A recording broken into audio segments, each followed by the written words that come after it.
Pentru frumoșii mei săgetători, hai să vedem, dragii mei, un pic câteva cuvinte și la voi. Pentru cei care aveți săgetătorul în casa 1 sau sunteți ascendent săgetător, pentru cei care nu vă cunoașteți ora nașterii și doar v-ați născut în zodia săgetător, nu pot să fac mare lucru pentru voi, însă puteți asculta poate ceva ce vă rezonează. Voi veniți după o perioadă de probabil 14 ani sau ultimii 3 ani cel puțin, nu au fost foarte ușor în ceea ce privește casa voastră, familia, rădăcinile din care veniți, da? Sau familia pe care v-ați construit-o. Dacă sunteți într-o relație sau sunteți căsătoriți, aveți o familie, copii și așa mai departe, aici vorbim despre multă e o perioadă în care trebuie să se închidă să se termine ceva în relație cu familia voastră, cu trecutul vostru. Toate planetele se mută în casa 5-a.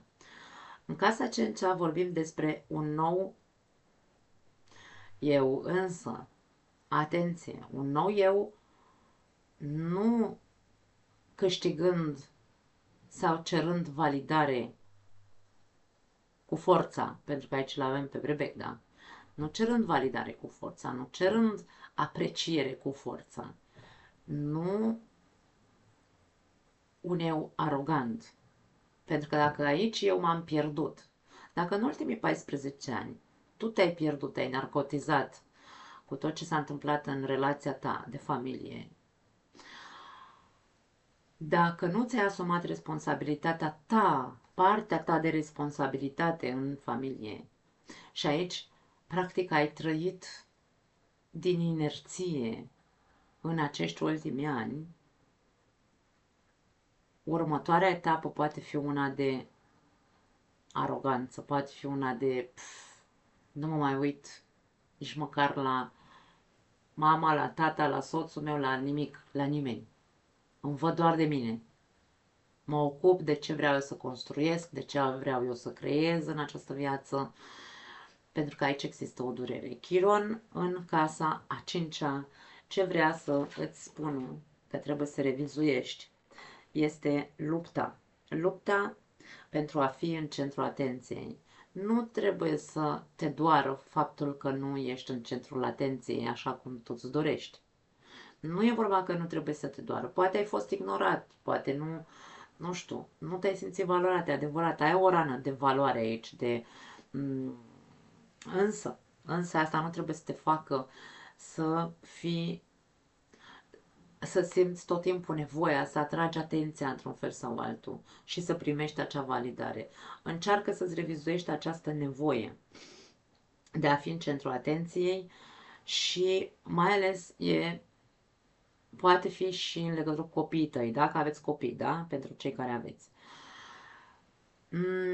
Nu căuta validarea copiilor tăi. Nu căuta să le spui că ai făcut mari sacrificii. Nu e calea cea mai bună. Îi încărcăm pe copiii noștri cu anumite dureri pe care noi am ales de fapt să ne sacrificăm într-un fel sau altul și apoi ajungem să fim un bagaj pentru copiii noștri. Încercați să vedeți acest comportament dacă există, da? Chiron vrea să te arate că nu e ok manipularea copiilor, de exemplu. Da. Nici sacrificiul total, să te sacrifici tu în totalitate pe tine pentru copiii tăi. Aici este vorba despre trebuie să învăț să intru într-un proces în care copiii mei să se responsabilizeze pentru viața lor, eu mă responsabilizez pentru viața mea, eu mă responsabilizez, îmi asum comportamentele din trecut, dacă aici m-am pierdut și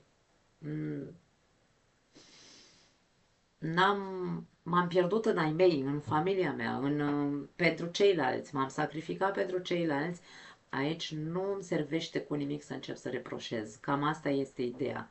Nu este o cale în care poți să alegi reproșurile, nu folosesc la absolut nimic reproșurile, da? Acum, Marte. Marte la voi din decembrie și până acum a fost în casa 8-a. Casa 8-a este casa transformărilor, casa morții.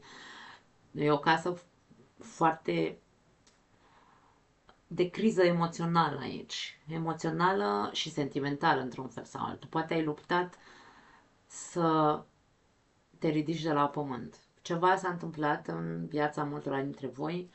A fost un proces complicat, cel puțin în ultimile luni a fost tensiunea foarte mare. Poate că ai momente în care ești foarte, foarte uh, furios. Da? Această furie o poți folosi pentru că poate exista o tensiune. Poate fi o ceartă pentru unii dintre voi cu cineva apropiat vouă, că e un vecin, că e un frate, că e, nu știu, există ceva ce tu ai acumulat din punct de vedere emoțional, ceva ce ai ascuns, supreși, poate fi în legătură cu cineva apropiat de pe lângă casă. Ei bine, acum e ca și cum ești pregătit de atac.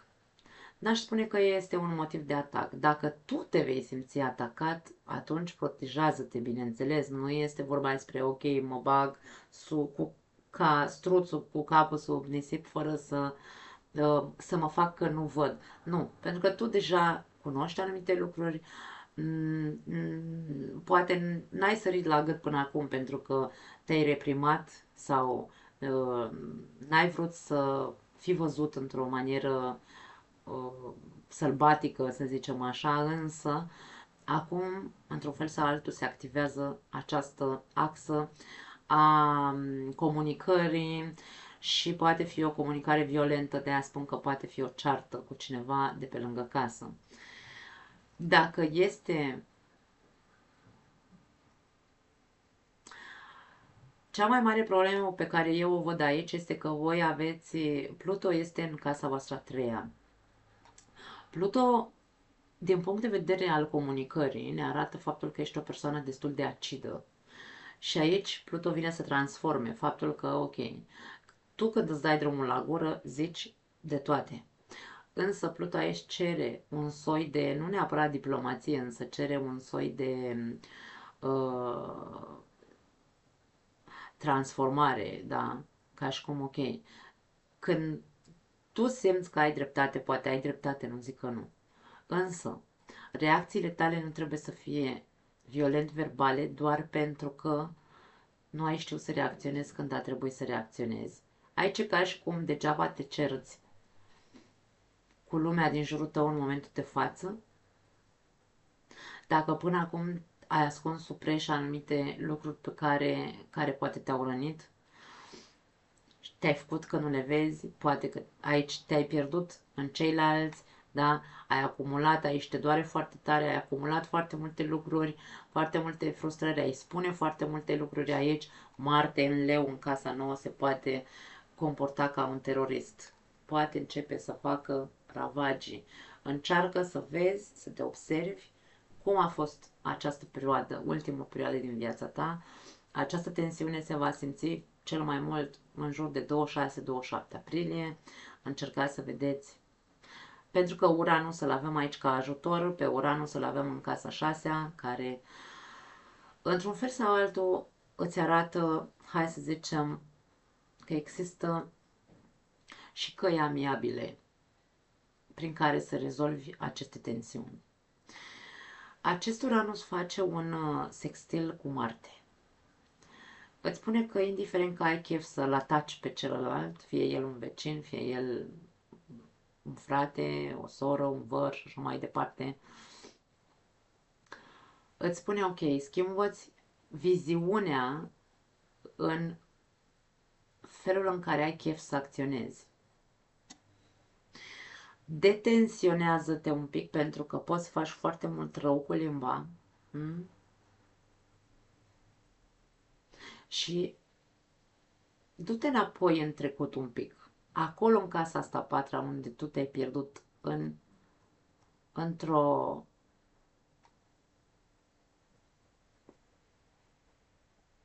imagine a unei familii. Poate că Poate că unii dintre voi ați trăit așa ca un fel de vis, am relația perfectă, am familia perfectă, însă foarte multe amănunte care aici se ascundeau sub preș. Casa 8 în general ne vorbește despre fațeta noastră obscură. Marte în casa 8, probabil că de foarte multe ori la nivel emoțional ai încercat să manipulezi. Masca ta sau fațeta obscură este manipularea emoțională, dependența emoțională. Dacă te-ai pierdut în familia ta și ai crezut că totul este perfect și s-a dovedit a nu fi perfect, aici avem o mare frustrare care vii din trecut. Da. Această tensiune pe care o vei simți va fi cu lupte de putere. Dar lupte de putere verbale. Ne luptăm în vorbe, ne aruncăm cu vorbe tăioase, urâte și așa mai departe. Ce să... Nu pot să zic mai mult de atât, dragii mei săgetători. Nu e o perioadă ușoară pentru nimeni, însă la voi este vorba despre un soi de sacrificiu pe care trebuie să-l faceți sau, hai să zicem așa, prețul care trebuie plătit pentru faptul că te-ai pierdut în cei de acasă sau te-ai pierdut iluzionându-te că ai familia perfectă și așa mai departe. Prețul este disciplina, într-un fel sau altul, aici cu Saturn care va intra în casa 5. Prețul este să te recreezi pe tine, dar nu pentru a deveni arogant, ci pentru a încălzi, da, a te deschide și a fi, mie vine să spun, autentic cu adevărat.